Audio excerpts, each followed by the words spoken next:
Hi, today we've got some PCBs from PCB Way, and these are the switch mode power supply PCBs that we designed a couple of videos ago. So let's take a look at these in a bit more detail. So it looks like we've got a few freebies here. We've got a pencil case and a couple of pens. And this one has a little surprise, it's got illumination on the PCB Way logo.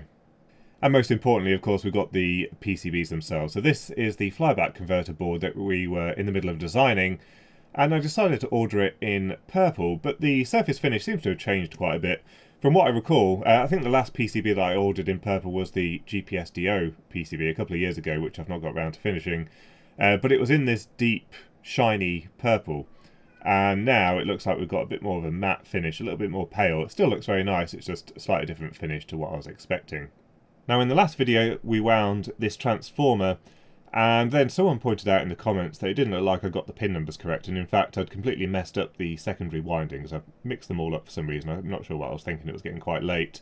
So I have indeed rewound the transformer. Because I coated this in transformer varnish, I couldn't really unwind the secondary, so I wound it again, and this time I used a different wire on the secondary. Now in the spec sheet for these transformers it does call for triple insulated wire on the secondary, but because we've taken all the appropriate precautions in terms of having enough insulation between the layers and the way that we brought out the windings from the primary, we didn't actually need that triple insulated wire, but this time I decided to do it the proper way.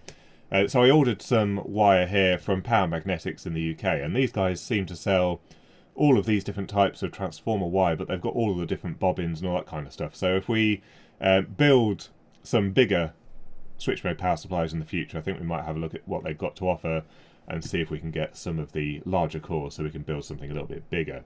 So what we're going to do first of all is just assemble this up. We've seen the design in the previous videos, so we'll just do the soldering here and then we're going to try and get it working.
Right, so I've finished soldering up the PCB and I've just started connecting things together.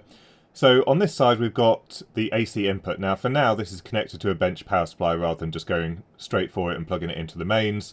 This means that we can impose a current limit, so I'm probably just going to put it on something like a 10 milliamp current limit, but it does mean we can only put about 120 volts DC into this circuit. Now that's absolutely fine because the design was from 85 volts all the way up to 265 volts AC, so we should be alright with that voltage.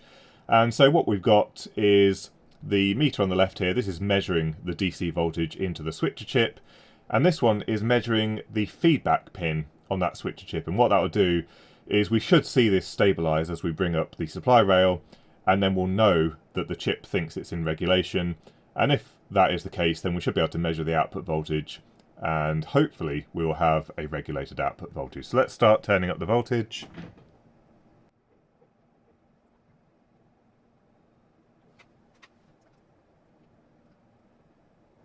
And so it already looks like it's starting to regulate there. You can see it's staying at about 1.86 or so.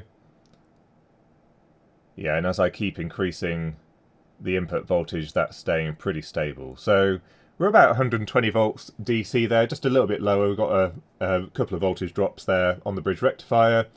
And we can actually see the power LED is just starting to illuminate. Now it's a little bit dimmer than I was expecting. So I'll just rearrange the probes and see what voltages we're getting at the output. Right, so I've rearranged the probes, as you can see, but something's not quite right here. This is supposed to be the 3.3 volt rail, and this is up near 9 volts, and this is supposed to be the 5 volt rail, and this is down at 2.5, which does indicate that the transformer is wound probably wrong, or maybe I've got the pin out wrong, because it couldn't be possible for the 3.3 volt rail to have a higher voltage than the 5 volt rail, because it's a center tapped transformer. So I'm going to have a close look and see if I've done something wrong with this transformer here, because it looks like I may have made a mistake with the pin out once again. And so that's a shame. If you look at the transformer construction diagram, which is what I've followed, pin 6 is supposed to be the 0 volts, pin 7 3.3, and pin 5 is supposed to be the 5 volt winding, the highest out of the lot. But if you look at my schematic on the right hand side, I accidentally put these in numerical order, pin 5, 6 and 7, which has obviously resulted in an error on the PCB layout. Now we're getting that high 9 volts-ish on what's supposed to be the 3.3 volt rail, probably because it's between pin 5 and 6, but we've reversed the phase on these outer two windings. So what we're actually seeing is these capacitors charging up on the wrong side of the switching waveform. So I think once we try and correct this, we should get the supply rails that we expect. Now, I'm not going to rewind the transformer. I think we're going to desolder it and then see if I can bodge the pins underneath the transformer to get them in the right order. So I think I managed to get it there. I've soldered a couple of pieces of tinned copper wire onto the pins, put a bit of Teflon tubing over them, and then trimmed the actual transformer leads off. And then that has meant that I can switch them around on the board like that. So obviously not the neatest job, but it is a prototype, and we should be able to test it now.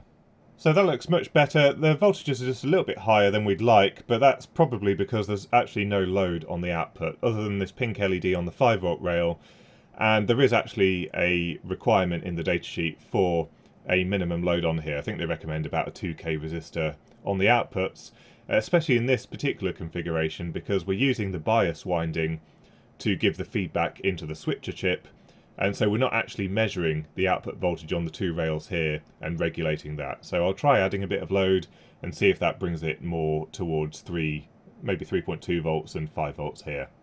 Right, so I've hooked up the Miniware electronic load to this small power supply. It seems appropriate given its size and design, and we're going to see how it behaves under load. Now, as I mentioned, we don't have secondary side voltage monitoring, so we don't have a optocoupler feedback on the 5 volt rail.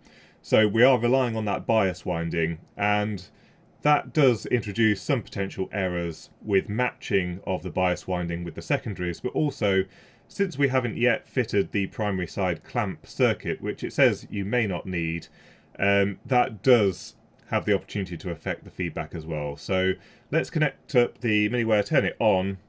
You can see the voltage at the moment is about 5.23, and we'll turn it on, and we're drawing about 11 milliamps or so, and you can see the voltage has dropped to 4.36. So certainly it's not quite behaving as we would like. And if we increase the load, yeah, it's starting to collapse. We're at about 60 milliamps there, and the voltage has dropped to about 3.6 volts. 75 milliamps, and it's doing a little bit better there.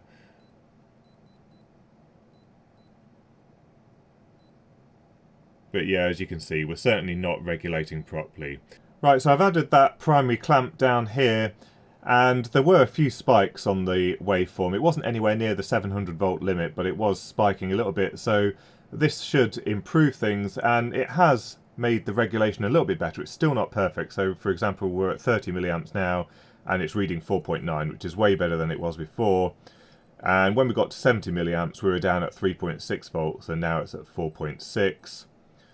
And we can increase the current further, and you can see the voltage is collapsing. So there's not really that much more that I can tweak on this PCB.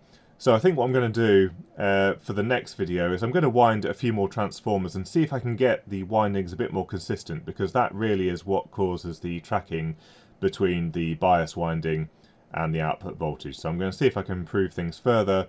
Otherwise, we may have to look at a design with one of the freely available pre-wound transformers and see if that improves things. So anyway, I think we're going to leave that there for this video. I've run out of time for today, but in the next video, as I said, I'll wind a few more transformers and we'll have a look at in detail at the waveforms on the PCB. But anyway, I hope you found the video informative and useful. If you've got any thoughts and comments, don't forget to leave them in the comment section down below, and don't forget to visit our sponsor for this video that provided this PCB for us, PCB Ways. Don't forget to visit PCBway.com, and until next time, thanks for watching.